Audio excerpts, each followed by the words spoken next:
I'm dressed like this to represent the Old Testament today. And I have this egg in my hand. You know, an egg represents new life. I'm going to speak to that practically, and I'm going to speak to it spiritually. Practically speaking, 99% of the world's animals reproduce by laying eggs. That's just short of 100. So yes, eggs can be small, but eggs are no small matter. Check this out. Hens can lay between 300 to 325 eggs in a year. That's just short of 1 egg per day. So once again, eggs are no small matter. So let's shift to think about eggs a little bit more on the spiritual side.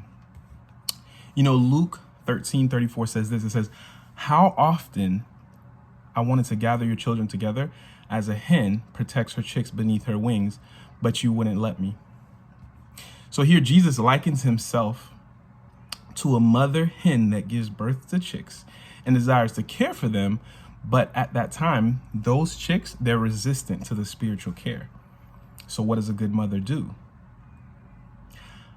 How does a kind and nurturing mother respond? How does Jesus handle this situation? Well, we know he pursues. Not the average way we would expect, but in a way that is way more needed than we'd expect. See, Jesus was placed on a cross to die. Then he rose again so that the chicks that he was talking about in Luke, they would realize they needed spiritual care. So now you fast forward to Matthew 28, the latter portion of it. This is also known as the Great Commission.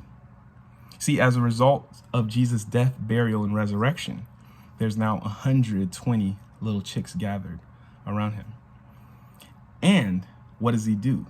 He tells these little chicks he wants them to reproduce new life through him, but he wants them to reproduce new life, to be fruitful, to multiply. Now, you know, the substance of what Jesus is asking in the Great Commission: go, baptize, teach, make disciples. This can be done best through the local church. And practically speaking, we can multiply through church planting. So this egg that I hold, it represents new life. This egg represents reproduction. This specific egg right here represents Norfolk. It's been a little over 10 years since there's been a new egg laid in Norfolk, meaning a church plant. So just like Jesus gathered the 120 chicks around the Great Commission, we have gathered you guys here today in order to say, let us work together to give birth to a new church in Norfolk. And so the question is then, how?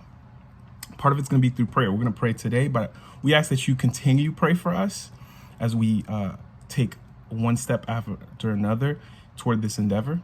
Number 2, we ask for people.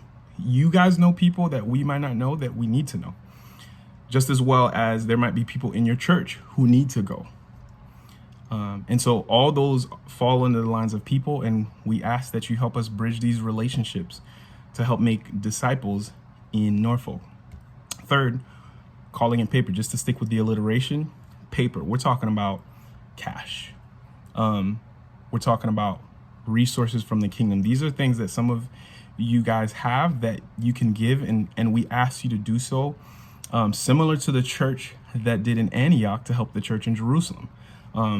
We ask that you give in accordance with how God has given to you in such a gracious way that he's given to you. So that way, once again, we can make disciples in Norfolk.